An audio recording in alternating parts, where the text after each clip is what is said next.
Most Americans sit a lot. We become a bit more inactive during our adult years. We don't bend down to the ground very often. And a lot of the time we wear really stiff padded shoes with a narrow toe box. And essentially what happens is even when we walk, we don't move into very much toe extension. So this is toe extension.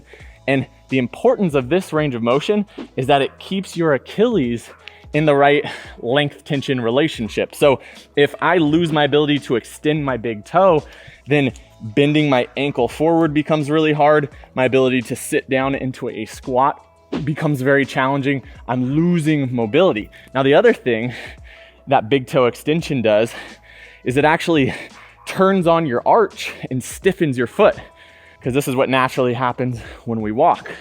And that's why when we're playing sports and whatnot, we're going onto our toes, the toes are extending, we're getting onto our arches, and this is how we produce athletic movement. But if we lose that big toe extension, all of this becomes very challenging. We lose performance and we lose mobility. So I'm gonna show you how you can restore this very, very easily. So the thing is, when we walk, we don't get that much toe extension. When we squat, we also don't get much at all, unless we push up onto our toes. But this is a lot on the knees and not very approachable. If we go into a horizontal position, this bear position, now we can start loading those toes into extension, pushing those hips back all the way, right? So now I'm getting a big stretch through the bottom of my foot, through the back into my Achilles. And because I'm in this horizontal position, now I'm loading my wrists. A lot of people lose the ability to push those shoulders in front of the hands here. It's a great stretch for the wrists, and my whole core is activated and working as well. So when Knees Over Toes guy was here, he actually called this the primal sled, because if you can imagine pushing a sled, a low sled forward, we're getting into these big toe extension positions. But this, you don't need any equipment, you could do it anywhere.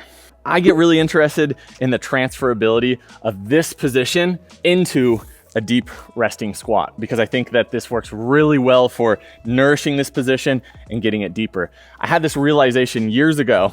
In the morning, I'm always tight, right? And getting into my squat, it doesn't feel super comfy, but I figured out that if I drive onto my toes like this and then set my heels down, I would automatically go way deeper. This is essentially waking up everything in my foot and using that big toe extension mechanism to get more dorsiflexion, to sit a little bit deeper, get those hamstrings to kind of touch the calves. And with our bear squat, we're essentially doing the same thing. We're getting the toes very activated into extension, and then you can try pushing yourself back into that squat. Almost guarantee you're gonna find this position easier, more comfortable. You'll just sit into it more fluidly. So when Ben, Knees Over Toes guy, was just here, he showed us doing this knee over toe calf raise, both with the knee straight and with the knee bent. And I think that this pairs fantastically with the bear squat, because if we look here, now we're really working that calf to push us up in this top range position where my knee is kind of extended here, right? Even with the bent knee, I'm still more open than 90 degrees. Then we come on the ground and we can work that same big toe extension with now getting my knee fully compressed and my hip being pulled up towards my chest. And I find if I do these two together, then my whole body, my whole lower body is turned on, it's activated, and it just feels like it's firing very nicely. The mobility is ready to go. So the cool part is this exercise is going to scale down and regress and scale up for some of you guys that are like, this is way too easy. Well, we can make this more intense. But first, the way that we can scale this down is to simply just start with your knees on the ground, right? So you're gonna wanna do this on a soft surface. But now we're just getting used to keeping those big toes pinned down into the ground to get that extension of the foot. And we're getting this good, nice, fluid knee bending and hip bending, right? So we can scale this up by using one leg at a time. And this is very intense. So anybody that thought that first one is kind of easy, didn't get much out of it, try this single leg version, right? So we're here. Now I sit back into one leg. I'm gonna let that other leg hover. This is so much on my foot and a lot put into that knee bend as well, right? So you're probably not going to be able to start with going into one leg, but one thing that we can do is we can just work back until you feel like it's too much and we fail. Put that other foot down, assist out of that bottom position. Here, okay, that's too much. I can assist with the other leg, push out. And guys, I feel like my quads and VMOs pump so much during this. It's a very interesting way to load the knee. I think it's kind of unique, and I think it could have some really good bulletproofing effects if we get nice, strong, and resilient there. So there's this movement intelligence that wrestlers have, that martial artists have, that gymnasts, sometimes parkour athletes have, and it's this ability to transfer weight from upper to lower, and even to move side to side, to go on your back, to roll.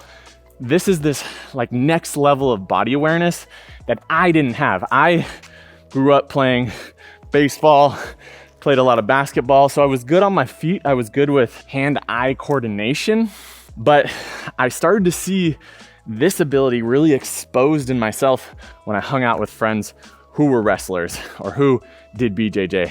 They just had this way of moving low to the ground so quickly and fluidly, and they didn't miss a beat. And I was like, wow, I need to develop that in myself.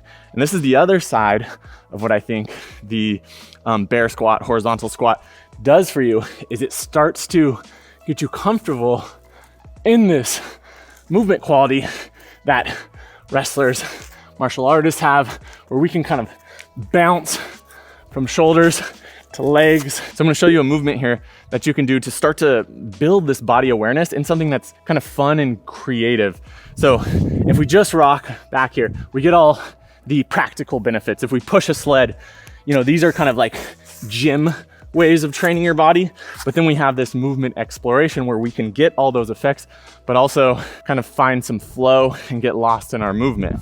So really basic, what we can do here is we can, after we go into our squat, we can step one foot forward, we can kick the other through like this, and then we reverse that back to the squat, step, kick, hand down, back to our squat. So as you can see, we're still getting our bear squat reps, but now you can start to speed this up and flow with it a little bit. Now we're getting all these little, okay, point of contact there. I shift here, right? So it's like, if you've ever played sports, you're shifting onto foot to foot, and this is really important to be able to run fast, to keep your balance, keep your body weight. But now we're doing the same thing here, just utilizing all fours. So now our core and our arms and our shoulders are all integrated. We can also use our bear squat position to explore Mike Tyson push-up. But I think it has a lot of value in some of these same qualities that I'm talking about shifting weight from lower body to upper body. And what Mike Tyson push-up offers us is explosivity training for the upper body. We want to put our heels up against the wall. Now, some people put the toe up against there, but we understand that we want that big toe extension. That's a lot of what we're getting out of this, right? From my loaded bear squat, I'm gonna shift my weight forward. I'm gonna go to push up and then push back to that squat. Now, I think a lot of the value of doing this is actually to get this nice and explosive, right? Boom.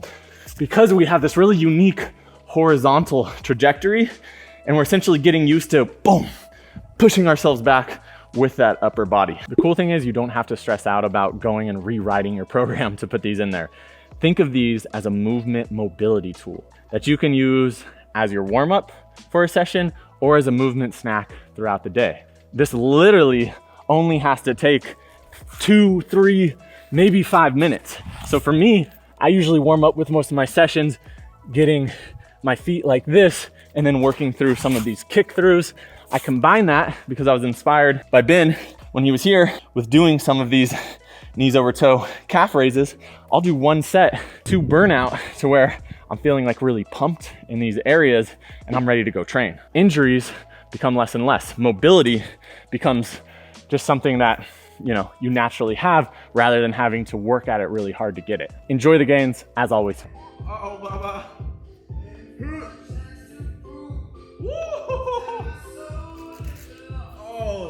added load. Ah! Oh.